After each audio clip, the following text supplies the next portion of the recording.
Okay, good morning, everyone, and welcome to our Protiviti and Robert Half Collaboration Forum. This is week 6 of our new series, and it's great to see you all here. My name's Paul Middleton. I'm a Managing Director in Protiviti, and as usual, I'm joined here today by my colleagues from Protiviti, as well as by my colleagues from our sister company, Robert Half. Our aim of this series, entitled Opportunity and Adversity, is to inspire us and push ourselves further as we face up to the challenges of the period ahead. Lockdown, a fragile UK economy, a looming Brexit, but it isn't all doom and gloom. Within this adversity, we believe there lies opportunity. So we created this forum to enable us to debate those topics and issues that are most important to you, such that you can better navigate the challenges that lie ahead and seize opportunities with greater confidence and speed.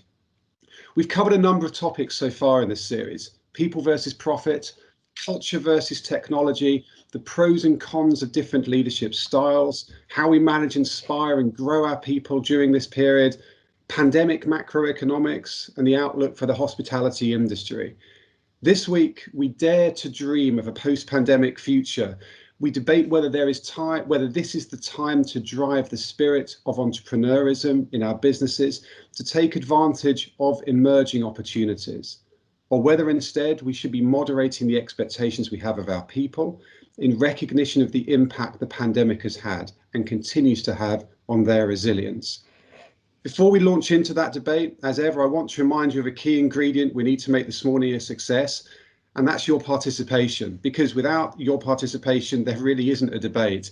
So I'm afraid, as before, I'm going to be consistently encouraging you to come off mute, give your opinion, raise your hand in Teams, or at least write something in the chat. If you're dialing in, you may need to press *6 to take yourself off mute.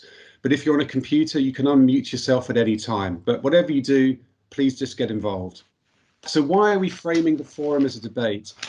Well, we believe that now more than ever is the time for us and you, our clients, our friends, our partners, to plan and deliver change. Because more than ever, without change, without disruption, we run the risk of rapidly becoming irrelevant in the dynamic world we're living in. And we think that if you can hear a number of different perspectives that dig deeper into some of the topics that are most important to you, it will help you make bigger, better, bolder decisions, and hopefully the right decisions. So the topic for our debate this week is whether we should be driving our people to embrace a spirit of entrepreneurism at this time, to take advantage of opportunities that will be emerging in a post-vaccine world, or whether we should be now giving our people a break, relaxing and telling them to recognize that our teams they can really now do without the pressure. We need to take our foot off the gas. And there are so many themes underneath this that we can explore. We have seen stock markets surge off the back of a new vaccine, driven by optimism that there's light at the end of a tunnel. As business leaders in budget season, should we share in this optimism and be setting aggressive targets for 2021, readying our people to be driving harder than ever to unlock new opportunities?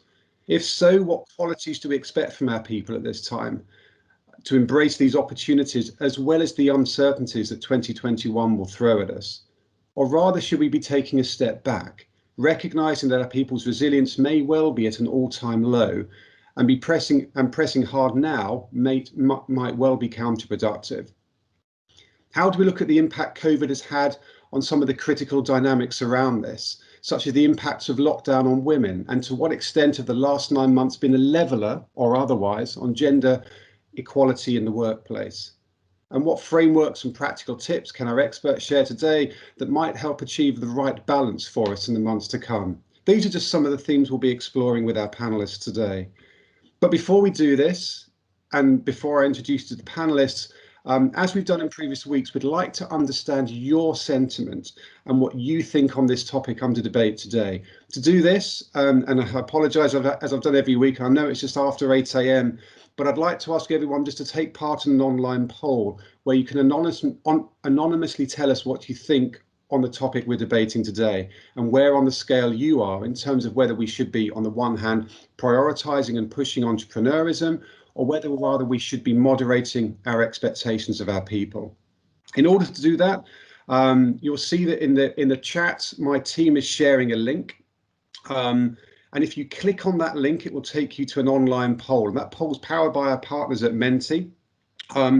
This will take less than 30 seconds, I promise. It's anonymous, it's secure, it's completely anonymous, and we'll just see consolidated feedback at the end of it. And you'll see my team is now showing on the screen what you will see when you click on the link. And all you do is pick where you are on the scale of 1 to 10. So just pick a number according to where your sentiment lies. And that will all consolidate everyone's feedback, and we'll come back and look at it very shortly. And please, if you've got any challenges with that, just let us know in the chat. But hopefully it's straightforward. So whilst you're doing that, I'd like to introduce our panelists for today. Firstly, I'm delighted to introduce Solveig Biddle. Solveig is an internationally successful entrepreneur, inventor, and innovator. She is CEO and founder of Content and Calm, a manufacturing and design business of children's travel products, and a winner of numerous industry, consumer, and entrepreneurial awards. After 13 years as one of the UK's leading advertising lawyers, Solveig decided to focus full-time on an idea that she wanted to develop into a successful product. Content and Calm was launched in 2009 and now sells 39 product lines across 21 countries and across the UK's leading retailers. Solveig judged a number of high-profile business awards and was also an entrant and a success on the BBC's Dragon's Den, and we're delighted that she can join us here today. Next, I'm delighted to introduce Gavin Preston. Gavin is a business strategist, author, business growth mentor, and host of the Business Mastermind podcast, which is currently in the top 2.5% of the most listened to podcasts. He works with business owners, entrepreneurs, and senior leadership teams to provide insight and develop creative strategies to accelerate the growth of their business, or to help them exit and move to their next challenge, whilst achieving the right balance and quality of life. He brings a rich client list, including HSBC, Ford, TalkTalk, Carphone Warehouse, and British Glass, and has recently published a book that may be of interest to many of you called Survive and Thrive: How to Secure, Scale, and Succeed in Business, which is so very relevant in these times. And again, delighted that Gavin can join us today. And next, I'm very pleased to introduce Daniela Genas. Daniela is a multi-award-winning strategy and innovation expert. She launched businesses in 2009 and in 2014 and sold both in 2015. Daniela has founded and runs She's the Boss International, which helps clients transform their businesses to build profitable, sustainable, system-driven businesses. Daniela is also a university lecturer, charity trustee, radio presenter, and visiting industrial fellow as part of roles in her portfolio career. She hosts a weekly podcast series entitled Female Entrepreneur Stories and interviews women in business, exploring their journeys and providing advice for success. So thank you to Daniela for joining us today, and thank you to all our panelists. So just before we let them loose, I'd like to take a quick look at the survey results, please. If my team can just show that on the screen and where people's sentiment is sitting. So everyone's pretty much sitting on the fence. We're in the middle somewhere. So we're saying, at this time, you can see a surge to the left. There's quite a number of people that, when you can see on the graph, quite a number of people, maybe about the kind of 2 or 3 on the scale. But actually, we've got a long tail to the right-hand side as well. So we're pretty well spread, maybe just to the left towards grasping the opportunities that the vaccine is going to give us, and we should be driving and taking up the opportunities. So thank you very much for that. That may evolve slightly over time as more people do it, but we'll see what happens. So as ever, if I could just turn to our panelists, and maybe Solveig, if I could start with you, just to give a very quick perspective on the theme that we're discussing today, entrepreneurism, or whether we should be kind of moderating the expectation of our people. If I could just ask you to share your thoughts initially on that, please. Good morning, everybody. I think we need to be looking at both. At times of adversity, you need to be grasping the opportunities that are there, because otherwise you won't succeed and you won't continue. However, in order to embrace entrepreneurial spirit, you need to be thinking about where does that actually come from? And that comes from individuals and human beings. And what makes them want to be entrepreneurial that's very much affected by their state and how people are feeling. And therefore, I think it's incredibly important that we do recognise that there have been challenges for people during lockdown and during these difficult times. However, moderating our expectations of people, in my mind, is not necessarily what we need to be doing, because when you think of leadership and you think of motivating other people, if your expectations are lower, they tend to meet those lower expectations. And I think actually, if you agree with an individual, really fulfilling and achievable goals for those individuals, they will feel fulfilled, they will feel more creative, more entrepreneurial, more inspired. And when you have happy employees and teams that work with you, ultimately you're creating that environment for growth. So I think, yes, we absolutely must grab the opportunities that are there, because if we don't, we won't survive as individuals and businesses. But let's always remember that that entrepreneurial spirit, it's not something just out in the ether. It comes from people, and people are only entrepreneurial if they feel motivated, encouraged, and innovative. And that really comes from leadership. So I think all of this comes back to how you are with your people, and making sure that you talk and bring people with you and really understand how they have been affected in the pandemic, and what can you do to help them to feel satisfied and encouraged within their role. And all of that, I think, comes down to another word which is so important in the state we're all in at the moment, which is positivity. If you're trying to encourage people that you work with to be positive and to think differently and to look for the new ideas, you have to manage your own state. And it's so important that we latch on to those bits of positivity and help to encourage others to feel the same, so that we unlock the door to entrepreneurialism and that positive spirit, so that we can grasp growth. Thank you, Solvay. Gavin, do you agree with that? Oh, Gavin, you're on mute.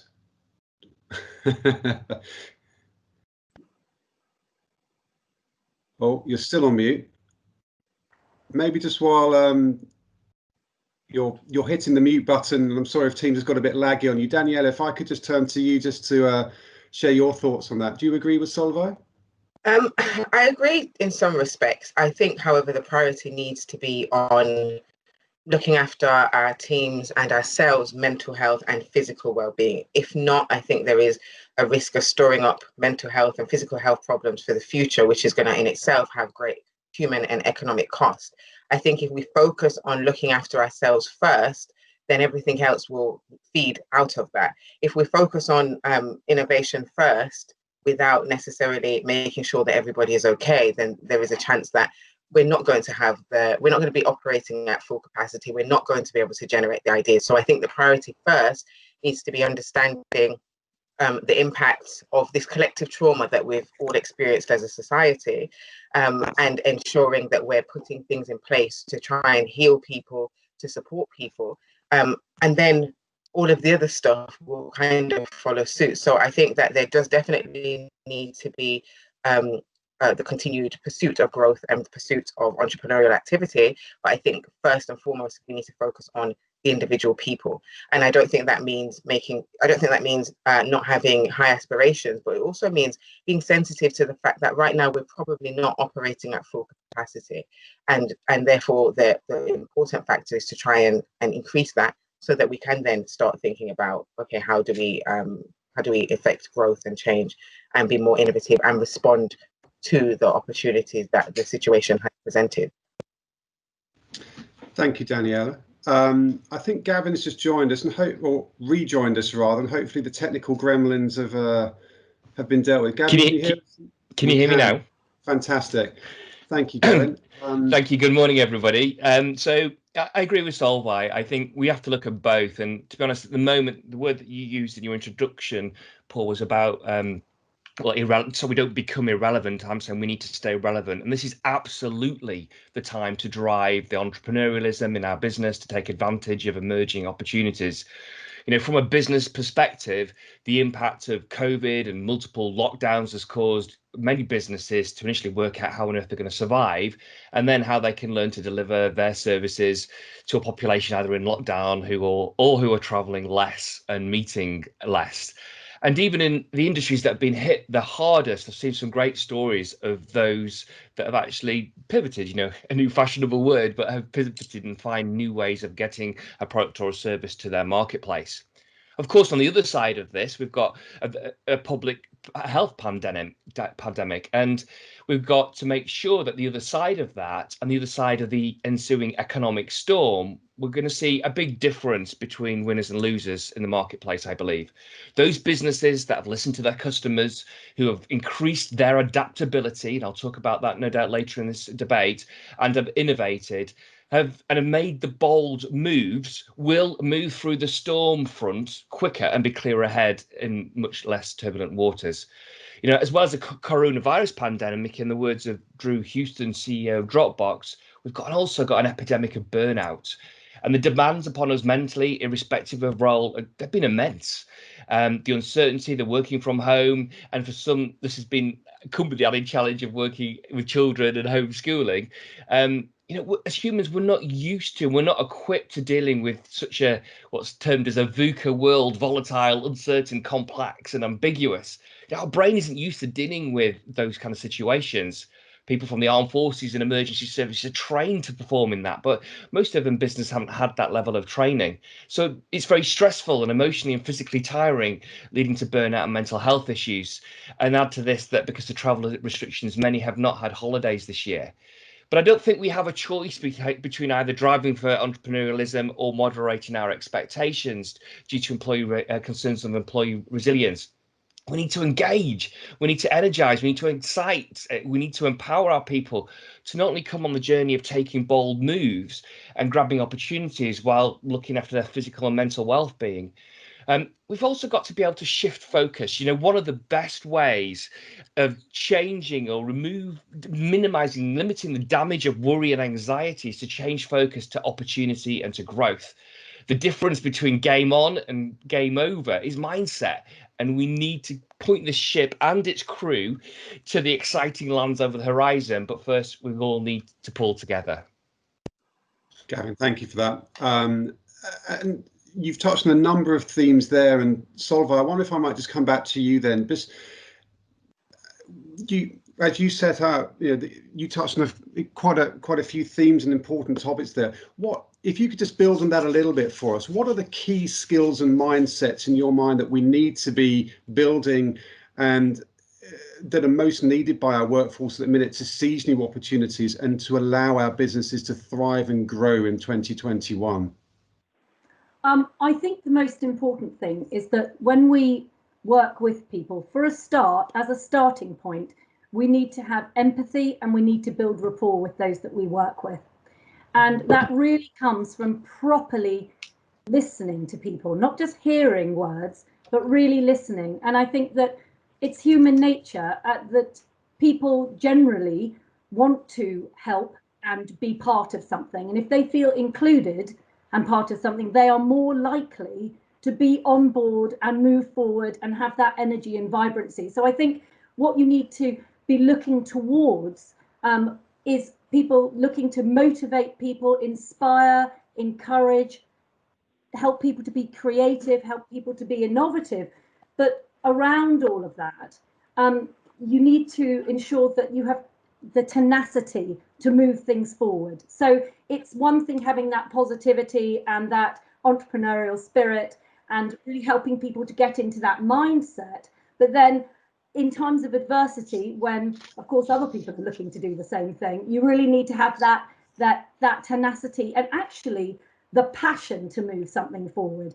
And passion is sort of infectious. And I certainly found with my business, whenever I'd be trying to encourage somebody to take on one of my products and to take on something new, it's that passion that you have that needs to be infectious enough so that it follows down the line, so that the retailer buys it, so then the consumer buys it, then they share the ideas with other people. So I think that we need to be looking at all of those mindsets and skills that help people to be in a positive mindset, in order to be able to be open to new ideas, that openness, which will help people to share ideas. Because also, when you're looking for ways forward, everybody has something to offer. And I think as leaders, individuals need to understand that there is something to give in every single person.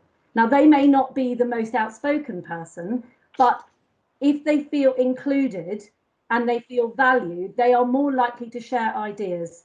And having lots of ideas is the way that you come forward and actually have the thing that makes the difference. So I do think we need to be understanding people, really tapping into that empathy and really rapporting with people to enable them to be in those mindsets, those entrepreneurial idea sharing mindsets, so that we can move forward, because lots of heads together is always better than one. So inclusiveness.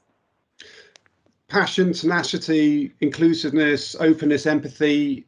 Daniela, would you agree with that? Are they the factors top of your list? Yeah, I would agree with that wholeheartedly, particularly around empathy. I think it's clear that for me, it's really important to support the people that we work with. And as I mentioned and alluded to before, innovation can only be achieved if everybody is pretty much singing from the same hymn sheet. And I think a focus on innovation and also looking at historically, during periods of kind of great uncertainty, great change, that's where organizations, individuals, entrepreneurs have seen some of the biggest growth and been able to take advantage of some of the biggest opportunities. But in order to do that, I think it's really important that everybody feels supported, feels that their voice is important, and if their voice is going to be heard, to enable them to share their ideas. So I think in fostering an environment of innovation within organizations at the moment is really key. But also balance, and I'm going to continue to make that point. I think balance is really key, and making sure that organizations are recognizing and embedding balance and balanced communities within their organizations. So there is this focus on innovation and driving forward and taking advantage of opportunities, but we're also taking stock and stopping and also celebrating successes, rewarding good work, rewarding innovation, rewarding this tenacity that we speak of, and also giving each other downtime to kind of stop, take stock, and go again. And I think that's really going to be important from a leadership perspective. Gavin, and thank you, Daniela. Just maybe looking at the flip side of that, then, what do you think are some of the pitfalls? We've heard some great things there from innovation, balance, reward and tenacity, everything like that. What are some of the pitfalls on the other side that we should look out for that will prevent that as we move forward in 2021? I think you've got people fatigued at the moment, as we've all been speaking to that point, that there's a lot of people that are kind of punch drunk. I'm seeing people desperate for a holiday that has been in all aspects of life, and that they're under pressure inside and outside of work. We're stuck inside, so we're not getting out, we're not escaping and getting the physical stimulations outside of our normal environment. So I think you are actually going to get mental health issues that will compound over time.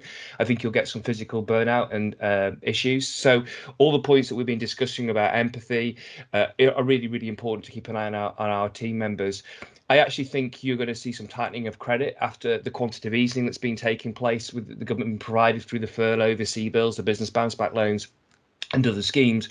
I think you're going to see a tightening of credit out the other side of this. And also, I think you will see, when we come to the end of the furlough, increased redundancies, a weakening of consumer spend and consumer demand. Some economists I've been speaking to believe that actually we will see a relatively quick bounce back in terms of consumer spending in 21. But business to business spending and levels of trade may not return till 2023. So that's something that we need to be very aware of. And of course, our supply chains are already suffering because of COVID, and that's going to be further exacerbated with Brexit, depending on the trade deals, etc. So tightening of credit, fatigue on people, the impact on supply chains, and then weaker consumer demand. Thank you, Gavin. So we've got two sides of the coin there, both the, what we need to drive forward and some of the pitfalls that we've got, but everything's going to come down to our people. So Solveig, you spoke very eloquently about all those qualities you want to see in your team and what leaders should bring. But is there a danger we're going to be pushing our people too hard? Is there resilience now at an all-time low? And are we risking undermining those qualities that we need from them by pushing them too hard at this time? Well, I think as a starting point, I am very much a believer that each individual has a pot of resilience. And that pot of resilience gets eroded away every time we're faced with a stressful situation or a hardship. And unless that's topped back up with good mental health practices, exercise, relaxation, holidays, all these things we've talked about, that pot just gets depleted. And that is the case in my mind for even the very strongest of people and people who do not think that this will ever happen to them. So I think a realization that we all have our limits is the starting point to the discussion that we're having about whether we push people too hard, because everybody can be pushed too hard. And I think that is something that one of the perhaps positive sides of the situation that we're in is that I think people who may not have wanted to accept that are now realizing that people do have their limits and individuals have their limits. And albeit that it used to be something slightly pushed under the carpet, and I've certainly seen it in my corporate life, it is now something that's acknowledged. And I think that's great. So do we end up pushing people too hard? I think that comes right back to understanding what I've just said about there being a limit, but also having discussion, making sure that what you agree in terms of their goals, their anxiety, things that they want to achieve, making sure that that is something that's agreed and achievable. Because of course, each time you achieve a goal and it comes to fruition, this gives you that satisfaction of knowing that you got there and that you can move forward and you can move on to the next goal or the next task or whatever it is. So yes, I think there is a danger you can push people too hard if you don't appreciate A, that there is a limit to each person, and B, you do not have proper correspondence and discussion with individuals going forward. So I think it can be avoided, but I think it certainly and for sure can happen. Daniela, would you like to build on that? Do you think it's acknowledged enough? Do you think those limits are understood well enough? No, and I don't think that people understand their own limits. So therefore, from a leadership perspective, it's hard to then understand what people's limits are if they themselves don't know what their limits are. Particularly around burnout, I know I've spoken to quite a few business owners over the period of the lockdown who have been experiencing burnout, but were unable to identify the signs that burnout was coming, and therefore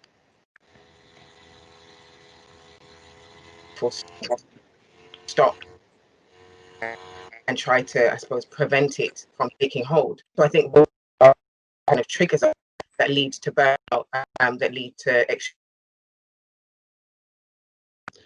Daniela, I don't know if it's me, but exhaustion. We need to pay attention really. Daniela, I don't know if it's me, but it might just be worth turning off your video because the connection's quite shaky. I'll just check with my team. Okay, no problem. Yeah, so I think it's maybe try turning off your video for a little bit. Yeah, it's off now. Can you hear me? Okay. Yeah, we can hear you. That's much better, Daniela. Thank you. Okay. Yeah. So as I was saying, I think we need to recognise the fact that work does have a positive and can have a positive impact on the mental well-being of individuals beyond even the financial benefits. But we also need people to have a clearer understanding of when it's time to stop. Particularly during this pandemic, one of the key things that I've, through my research, found that a lot of people are not switching off at the end of the day. This kind of line between the working life and home life has been blurred to the point that people are working all the way up until bedtime, and that has a significant impact. So whilst I think from a leadership perspective, we do need to look at how we can support our teams to not suffer from burnout, how we shouldn't be pushing them too hard. Individuals also need to take some responsibility in working out what is too hard for them and ensuring that they're communicating that. So, no, and that's fantastic, Daniela. Thank you for that. And thank you also for everyone for putting your questions too on the chat. Great question coming in from Lisa. If I might take this to you, Gavin. top tips on how to gauge someone's resilience pot. So that Solveig and Daniela were talking to, or the size of the stress they have. Yeah, well, I also want to speak to you a little bit in terms of the previous point. Whilst I agree that we have to guard against burnout, and I want to come back to Solveig's earlier point about passion. You know, our energy, our resilience, our state, our ability to cope is affected and impacted by the environment that we're in. So if we are being bombarded with negative newsfeed, with people saying, "God, you're tired, aren't you?" Go on, and out competing each other for how tired they are, then you're going to drag people down. Just look, we can all be burnt out with the prospect of something exciting. All of a sudden, we can find energy in that.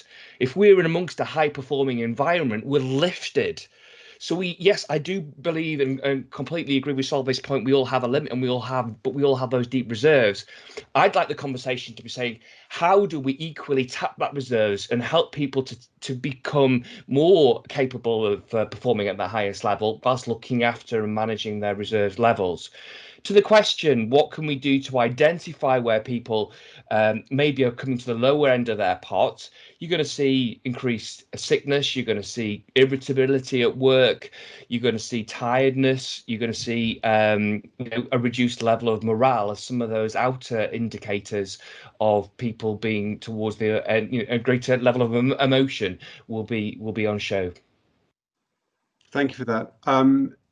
There's a hand up, Lindsay. Do you have a question? Yeah, I guess just first of all, declare an interest. I sponsor our mental wellbeing program at Protivity, so I absolutely don't underestimate the significance of all that's going on. I guess my observation would be one around really picking up the points Gavin made. Is, are we talking too much about mental health as opposed to promoting mental well-being and actually giving people a sense of optimism that there is a future, even if you're in a business that's struggling, surely has to be helping promoting that well-being and adding to the pot of resilience that they've got, rather than maybe focusing too much on, as you say, the negatives of, oh, isn't it all awful? Because the news is pretty awful. I don't get a great positive vibe every morning, but it's a question of looking forward. Gavin, do you want to build on that at all? Yes, I couldn't agree more. I choose not to engage in news feeds and certain social media feeds because it's program my brain with stuff that's going to drag me down. Gavin, you've gone very faint suddenly. I'll just try the camera off again. No, you've gone very faint. We can hear you all right. Let's try that again, Gavin. Can you hear me? Yeah, I can hear you better now. That's better. Yeah, I completely agree. I think we do need to be pointing the attention towards hope. Many on this call will be aware of Dr. Elizabeth Kubler-Ross's work on the change curve, and how you get people out of that bottom is point people towards hope and optimism. At the other side of this, there's going to be good change. There's going to be interesting innovation and development, and I think we really do need to be pointing people to something that they can grab hold of. This is where we're heading. This is the direction. This is why we're doing it. This is the purpose of our business. Let's keep the narrative and the focus on where we're going and how as a team we're going to pull together to get that. And just by shifting and changing that focus and that state, it's energizing, it's revitalizing in its own right. Yeah. Gavin, thank you for that. And Lindsay, thank you for your question. If there are any other questions, please do feel free to put your hand up. And again, I'll try and come to the questions that have been put in the chat. So thank you for those. Daniela, if I may just come back to you then. Gavin's touched on a few points there about some of the signs of burnout and when some of our people are at risk.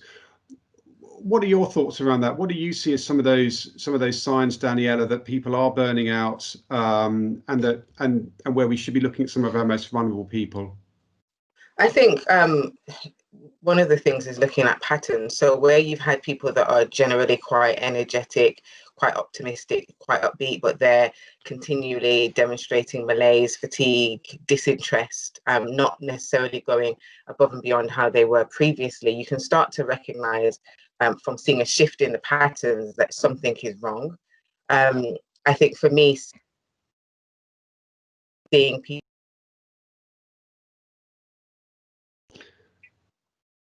I'm sorry, Daniela, we seem to have lost you again. Generally, we're hitting goals, hitting targets. I think so. All of a sudden, am I back? Can you hear me? Yeah, you're back. You're back now, but it's a bit shaky. Can you try repeating your last couple of sentences, Daniela? Okay. Yeah, I was saying, for me, recognizing previously, particularly within my client base, that were really optimistic, really working diligently and consistently towards their goals, starting to complain repeatedly about feeling like they're not good enough, feeling like they're not going to be able to achieve, feeling very tired, and I suppose, again, not necessarily 100% focused on the goals is a clear indication. People that sleep a lot, but still are still complaining of being tired and exhausted. That is, for me, one of the biggest signs. When I hear people consistently, I'm tired, but I've had a lot of sleep, that is a quick warning for me to say, okay, something is not right here. And I think once people are able to identify those as things, we can't go on holiday, but we can start to do things such as making sure that we're drinking more water, taking vitamin D supplements, and not going outside, we're not getting the sun. Vitamin D can have or vitamin D deficiency can have a significant detrimental impact on how we feel, both from a mental perspective, but also from a physical perspective, making us feel more tired, more lethargic. So taking a supplement, as hairy-fairy as it may sound, it's changed my life for the better, I must say. But also finding fun things to do. So we're not able to go and get hugs from some family members and do the normal social things that we can do, but we can sit on a Zoom and do a quiz. We can have a dance in the kitchen. So I think encouraging those kind of things to help us feel better can really help to kind of ward off some of the more, I suppose, depressing elements of life at the moment. Thank you, Daniela. So, Solva, I'd like to come to you now, if I may, with a topic that's come up in the press quite often. That's the impact of lockdown and really the last 9 months on the roles that women and men have played in the workplace and how it's affected that, and whether actually lockdown has been a leveler in any sense, or rather whether it's hindered what you see as gender diversity and inclusivity and opportunity for women in the workplace. I think it's interesting when thinking about this to think about before the times of COVID and lockdown. We do remember there were times before when there were always challenges for women, particularly women who leave jobs to go and have children. And I think if you think about the sort of jobs where, and I think of the word uniqueness, so women who had jobs that were considered unique before going to have children. And by that, I mean jobs where there aren't that many people to replace that individual doing that job. They tend to be higher paid jobs and jobs that can take some time in training to get to. Now, even before lockdown, when a woman went off to have children, her ability to have that unique job decreased because of the need to be present. Now, one of the positive sides, therefore, of the situation we're in right now could be, and potentially might be, the fact that presenteeism, as in being present in your work at any one time, the need for that has reduced. And therefore, the ability for women to have jobs which otherwise they would need to actually go to work for, the possibility there is that those opportunities have increased and will increase. However, if you look at the statistics, women are taking the lion's share of the domestic work, as well as trying to work from home, and then having had children off school, doing also home learning. That is a huge burden on anybody, whether it's a man or a woman doing it. And so thinking of that balance, thinking that, has it been the great leveler? I think the concept of being able to work from home and the ability to be able to take your child to school in the morning and not try and get on the tube or whatever and rushing to work and then worrying all day about how you can leave on time to pick up from childcare is a very positive thing going forward, and actually mimics in some way the sort of the Scandinavian model that's been around for some time. And also the fact that lockdown has encouraged more interaction between men and women and sharing those roles at home, even though the lion's share does go to the woman. So I think that there are opportunities for the levelling up and for women to be able to have those unique jobs. However, I do think that there needs to be a mindset change about the fact that women can't do it at home. You can't be a teacher and working and do all the household work. It's too much. And we talked about resilience, and we talked about that pot of resilience that you have.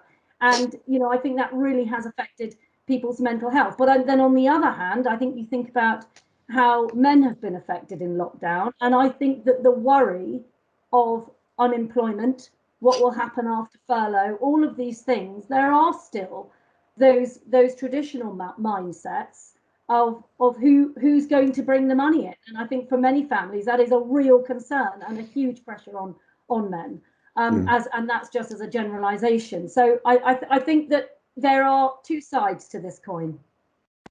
Absolutely. Solveig, thank you for that. Daniela, you have your weekly podcast series, Female Entrepreneur Stories. Do you agree, I think, with the kind of the two sides that Solveig has presented there? 100%. For my MBA dissertation research, I was looking at the challenges faced by female entrepreneurs. One of the key things, which is not particularly a unique or novel insight, is that this thing around the double burden that women typically have to do their work or their jobs or their businesses whilst also maintaining the household, looking after children. With COVID, with the lockdown, what we've seen is that has been heightened. And whilst, again, this is a generalization, some men have, I suppose, supported that in the most from the interviews that I've had. A lot of the women have shouldered that burden, particularly with the homeschooling, and even though their husbands or partners may be present, they maybe have the door shut in an office, in the living room, in a bedroom whilst they're working, whilst the woman has to juggle work around childcare responsibilities. And that, again, as Solveig had said, has had a significant and detrimental impact on many people's mental health, but also their own levels of optimism, because it has felt like this kind of constant battle to try and do the best for everyone. So how can I make sure that I'm performing at work? How can I make sure that my children are not suffering? And particularly at the moment where we've got schools are still open, but if somebody contracts COVID in the year group, the schools are closed. So even just that constant pending doom that maybe my child's school is going to close next week for 2 weeks, or my child's going to have to self-isolate, women are definitely disproportionately impacted by that. And that's something that they've shared with me, and has contributed in some respects to some of them suffering from burnout. I don't want to discount, as Solveig alluded to, the fact that men have their own challenges in this situation, but I do definitely think that you could not even start to believe that there's been a level playing field at all. It's definitely had a much more detrimental impact on women in the and I think while so the fact that women are able to work from home and therefore potentially could do jobs that they wouldn't be able to do, and even me personally, I don't have to do both school runs anymore. My husband is able to go and pick my daughter up from school, which is fantastic for me. So there are some benefits, but I think in the main it has been a really hard year. Thank you, Daniela. It's a subject that is debated a lot in the press, so I'll just open it up to people here to see if there are any comments or questions that people would like to raise on this. And we can come back to it. Gavin, I'll come to you with a difficult question then. How do we, given everything we've heard, how do we have our cake and eat it then? So how do we strike the right balance between ambition and the well-being of our people? It's great to see some comments coming through on things like, authentic engagement via Zoom can help create relaxation and downtime. We're going to top tips around that. So from those things through to kind of strategies that you would give to leaders, how do we begin to strike the right balance? The phrase "can we have our cake and eat it" just immediately brought to mind, for me, 20-something years ago, I sailed across the Atlantic and 24 and a half days at sea, and we had a finite amount of food and water to last it. We had to ration, although we could catch fish on the journey, we had to ration our supplies to ensure that we got there. And to me, the idea around we've got a certain emotional balance and an emotional balance bank account. And as leaders, we need to be able to put deposits in that emotional bank account. And what that means by fun and engaging things, whether it be via Zoom with a team, providing if individuals need some kind of counselling support, tough time inside and outside of work, when we're allowed to get together again, fun social events from a work point of view, encouraging conversations around well-being and mental well-being practices, mindfulness, etc. All of these put deposits in the emotional bank account for the individual to help build that pot of resilience, so that when you want to make a withdrawal, ask of something, an individual, to be able to commit, to be able to step up, to be able to go on this journey with you, they can do. I think also what we've been talking through the thread of our conversation is about the importance of leadership. And we don't have to look too far in the world at the moment where there's a real dearth of leadership. And I think at the moment in business, there's a real calling upon us as business leaders to step up and provide clear and compelling leadership, to be able to me, one of the best definitions of leadership is your ability to create followership. And if you are providing that sense of direction, you're providing that support, but in equal measure, you're providing the challenge, positive challenge, then you can take people on a journey with you. And so that you can be equally balancing out those deposits and withdrawals to that emotional bank account. Thank you, Gavin. So, Solveig, maybe just building on that, there's comments coming through on the chat about how maybe one of those elements, as well as building up that bank account, is being open and honest with our teams in order to help resilience, in order to maximise their resilience and not giving them false hope. To what extent do you agree with that as well as a key foundation, just to help strike that balance? I do agree. I think really the most, and I really agree with what Gavin was saying there. And I think that as leaders, you have to understand the effect of your own state on the people around you, and you have to have that positivity. And I think, really starting with that standpoint, you can't expect people to be positive if you're not positive yourself. And I think you have to bring people with you. And I think the passion and the other things that we talked about, do come in there as well. And I think that when you're looking, how do you bring people with you? Do you, as you just said, Paul, do you be honest? Do you say the real truth? How is it going to be? And my view on that is yes, you do. But I think whatever the situation is, and whatever the situation that is faced, there is always going to be a way forward. So presenting a situation and saying, this is so terrible, our sales have gone down, what are we, I need to be honest with you, it's not looking good. That is not the way I would present it. I think I would say, our sales are challenged in this area. What do you think we could do to move this forward? This is the goal we need to try to get to. Let's put our heads together and make a plan. And if we have a plan and everybody's part of it, you're more likely to get there.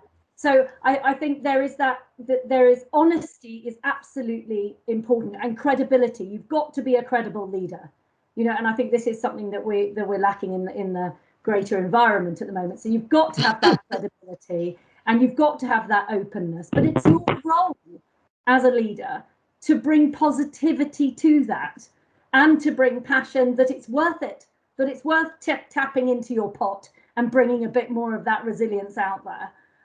So that we can all move forward for the benefit of everybody, not just the leadership, but for all of the people within the business.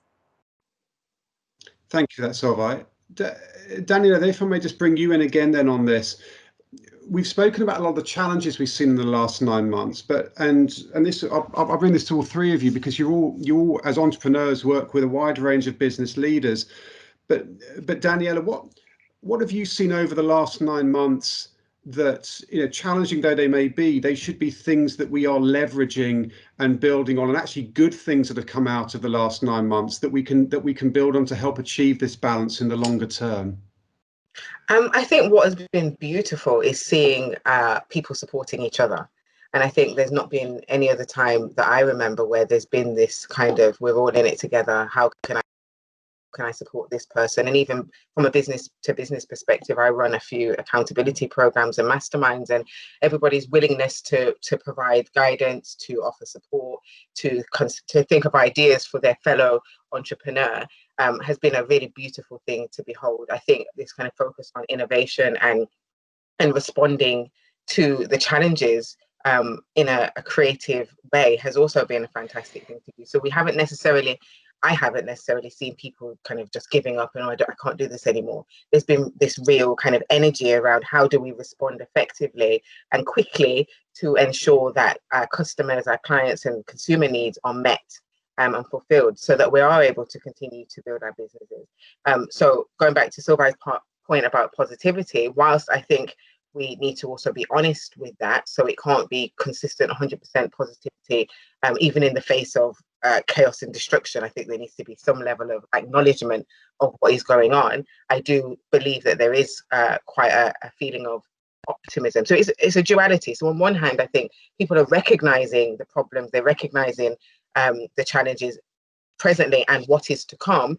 But I also think business owners are really saying, actually, this is an opportunity for me to really demonstrate how good I am at what I do, how good I can be at what I do, and how I can support other people to make it through this time. And I think that's been a really beautiful thing to witness. Thank you. John, there's a question coming through. John, you've got your hand up. Whether by design or you're on mute. Okay, I'll come back to you in a moment, John. Gavin, if I may just turn back to you then. Danielle has mentioned, a number of key themes there that we can build on from the last 9 months. When you advise your clients, your business leaders, your entrepreneurs, do you have a framework that you look at and say, right, these are the key things you need to hang your hat on, going forward? And to what extent are you then looking at things that have happened in the last 9 months to really enhance and improve that? Yes, for sure. A framework I used a lot myself. I've proven it many times in helping scale the business. Is one that I came up with called the Strategy Compass, and there's 6 elements to it. One being having clarity of purpose. The second being the importance of mindset, of which you've heard me talk about a lot this morning. The third, having clarity of direction, where you're heading. And some work done by Bain and Co, the consultancy, was saying that at the moment we need really to increase our adaptability as businesses. And the number one thing they did was, irrespective that you might not know what's going to happen in the near term, you still have to have clarity of that ultimate direction, your North Star, your Pole Star. So that's number 3. Number 4 is getting clear around the strategy, the how we're going to get there. 5 is building the capability to scale or flexing that capability in line with demand. And then 6 is action and accountability. So having those 6 elements, none of them are brand new nor are rocket science, but together what I help individuals do is create a focus on where we want to go, how we want to emerge from this. So yes, let's acknowledge, let's not diminish what's going on around us, but let's not blow it up, make it worse, don't make things worse than they actually are. And let's actually look for the opportunities to grab market share, to be innovative, and to emerge ahead of the pack out the other side. So what if a lot of my conversations actually is about remobilizing teams and individuals and focusing them again on the future rather than the immediacy of survival. Thank you, Gavin. Solveig, from your perspective, do you also look for particular frameworks to help people achieve that right balance? And to what extent are you taking elements of the last 9 months to help build on that as well? Yes, in fact, I'm listening to Gavin then, I'm definitely recognising those themes. So when I work with companies in terms of their growth or their product ranges or the individuals there as part of consulting, what I have found, and has been actually really exciting, and it's the sort of thing that really gets me excited, is what I've seen in terms of people's ideas, creativity and innovation around how to deal with the problems that the pandemic has created. So the solutions that I'm now seeing in existing businesses, when they're talking to me about, we're thinking about this service or this product, and the reason why we're doing it is because we can see that under this lockdown situation with COVID going forward, the way the world has changed, reactionary to find new and new businesses and services. So there has been a huge energy around that. And I've seen some really interesting products and services in the pipeline as I say, with existing and startup businesses, which I think are going to be real game changers, actually. And that the energy around that has come from this adversity. So I think, you know, those opportunities are for sure there. And in the last 9 months, I've seen an incredible rise in, I suppose, that sort of entrepreneurial spirit where you have to come up with things and people are collaborating. And collaborating is a word that I think is really important in this, because people do want to speak to each other and find out other people's ideas and thoughts. And actually, I think forums and sharing ideas, resources, all of this, I think people are much more open to it. And it's infectious. And then people think of other ideas and new thoughts and new ways of thinking. And I think that collaboration is heightened in this time of adversity. And so I'm excited to see what new products and services do come out of this adversity, because for sure they are coming. Thank you, Solveig. So I'm going to ask you the difficult question now. And, you know, actually, just before I do, just a shameless plug for next week, because we'll be focusing on retail and Black Friday next week as well, and a different area. So please, if everyone's very much invited to that. And, you know, we'll be looking at some of the key themes around that as well, and how our retail businesses are thriving. But Solveig, just going back to what you said there, and just very quick perspectives from each of you, if I may. What is the workplace going to look like in 12 months' time? And what are your top tips for people of how they should be ready for this? Just a quick few perspectives on that, please. Okay, well, if I put my sort of HR hat on, which you do have to do when you run a business, I think that there is going to be a need to create different packages for employees, which would include virtual well-being and care. I do think those things are going to be there. And I think that acknowledgement that everybody can benefit from talking, I think there's an openness to that. So I think the workplace in 12 months' time, I think those things will be more normalized, that there will be those virtual well-being sort of packages for an employee. I think that there are going to be more flexible options open and available to people. And I think that in 12 months' time, we will be looking back and remembering how much we have learnt. And actually, in many ways, we will have gained certain qualities and attributes from this challenge. And that is not saying that we haven't had a really difficult time during this period, but both people personally and professionally. But I do think that there are opportunities there, and I think we will reflect on those. Absolutely. Solveig, thank you. Gavin, 30 seconds for you, if I may. What's the workplace going to look like? How should we be ready for it? I think it's going to be a lot more blended. I think that if you expect all the people who have been working and performing from home to come back into an office, there's going to be a good degree of reluctance around that. So how can you actually create the circumstances where personal work at home personal work, it can be done at home in quiet and space, or if that can be achieved at home, and yet collaborative work could be done in the workplace. So I think you may see some redesign of workspaces, which is for more fun, collaborative, brainstorming type sessions, and a blend really between work at home and work collaboratively in the workplace. Thank you, Gavin. Daniela, final tips from you? I think that it's going to be a happier place to be. I think definitely I concur with my other panelists that there's going to be a higher level of flexibility. But I think we've all been through something that none of us could have envisioned. And I think once we out of this, there's going to be a greater acceptance and happiness to be around people within a workplace, even if we're not there all day, every day. And I'm hoping that there's much more of a focus on innovation and risk management. I think one of the key issues with what's happened here is people didn't see it coming, and a lot of people didn't have risk plans in place. So I'm hoping that that's something that people have learned and will implement moving forward. Thank you, Daniela, and thank you to all our panelists. We've covered an awful lot of ground there in an hour, and I hope that's been useful to everyone here. Our challenge to all of you as ever is to put this into action, and by being yourselves and by being authentic and by looking to face the future with confidence. You can connect with us at Protiviti, and Robert Half discussed this further, but also you can connect with our panelists on LinkedIn. You'll see in the chat, we posted details on them all. They've all done amazing things, written great books and a whole great podcast. So please connect with them and continue the conversation.